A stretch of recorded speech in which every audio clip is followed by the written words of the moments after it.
जो है रिजेम्बलेंस जो मैं आपको बता रही थी कि फ़र्स्ट ग्रुप में कौन कौन सी रिजेम्बलेंस है और कौन कौन सा डिफरेंसेस हैं वो मैंने बता दिया। अब जो हमारे पास आता है जनाब carbon position of hydrogen the periodic table, और मैं कार्बन फैमिली को डिस्कस करने लगी हूँ कि कौन सी रिजेम्बलेंस है और कौन सी डिफरेंसेस हैं।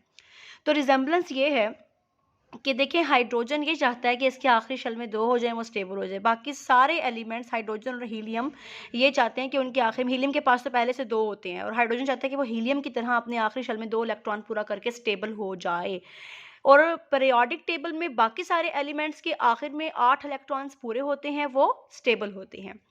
तो हाइड्रोजन के आखिर में, क्योंकि हाइड्रोजन का एटॉमिक नंबर 1 होता है, तो वो एक ही इलेक्ट्रॉन भरता है अपने शेल में, तो हाइड्रोजन के आखिर में 1 इलेक्ट्रॉन है, तो उसे स्टेबल होने के लिए एक और इलेक्ट्रॉन की ज़रूरत है। ठीक है। कार्बन के आखिर में, कार्बन फैमिली में जितने भी मेंबर्स हैं उन सब के आखिर में 4 इलेक्ट्रॉन्स होंगे, तो उनको पूरा करने के लिए, उनको स्टेबल होने के लिए मजीद 4 की ज़रूरत है। इसका मतलब ये हुआ कि कार्बन फैमिली में ये रिजेम्बलेंस है कि जिस तरह हाइड्रोजन हाफ फिल्ड होता है, एक होता है, तो उसको स्टेबल होने के लिए बस एक और इलेक्ट्रॉन की ज़रूरत होती है, 2 हो जाएंगे तो स्टेबल हो जाएगा। बिल्कुल इसी तरीके से कार्बन की फैमिली को भी क्या होता है कार्बन की फैमिली को भी, सारी फैमिली को 4 मजीद और इलेक्ट्रॉन यानी कि हाफ इलेक्ट्रॉन्स हो चाहिए। तो इसका मतलब ये हुआ कि पहली रिजेम्बलेंस ये है कि हाइड्रोजन भी कार्बन फैमिली की तरह हाफ फिल्ड है।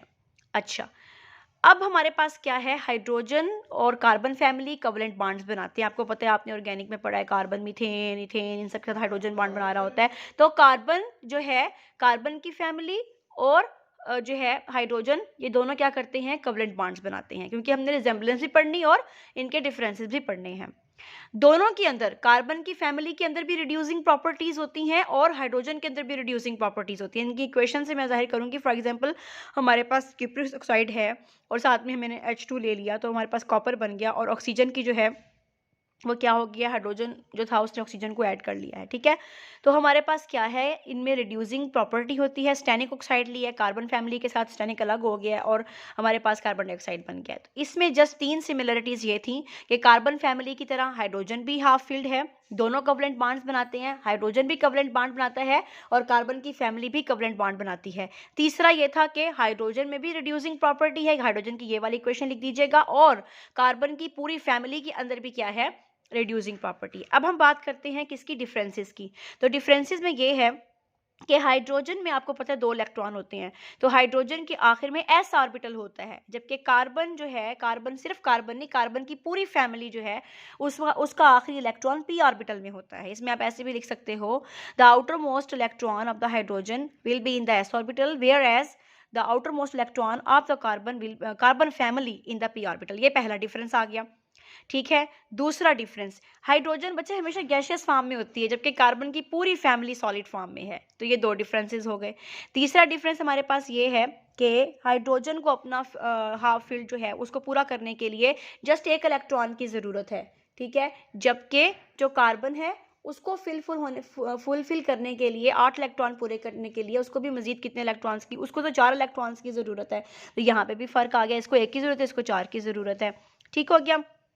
हाइड्रोजन कैटिनेशन नहीं करता, जबकि कार्बन की प्रॉपर्टी ऑर्गेनिक में आपको तो बहुत अच्छे तरीके से ये क्लियर कट बात पता है कि कार्बन कैटिनेशन करती है, कार्बन दूसरे एलिमेंट्स के साथ मिलकर बड़ी बड़ी चेन्स बनाती हैं, उनको हम कैटिनेशन कहते हैं, लेकिन हाइड्रोजन कभी भी कैटिनेशन नहीं कर सकती। So these are the similarities and the differences of the hydrogen in the carbon family या 4th ग्रुप में हम बात करते हैं। अब हमारे पास लास्ट आता है हैलोजन फैमिली।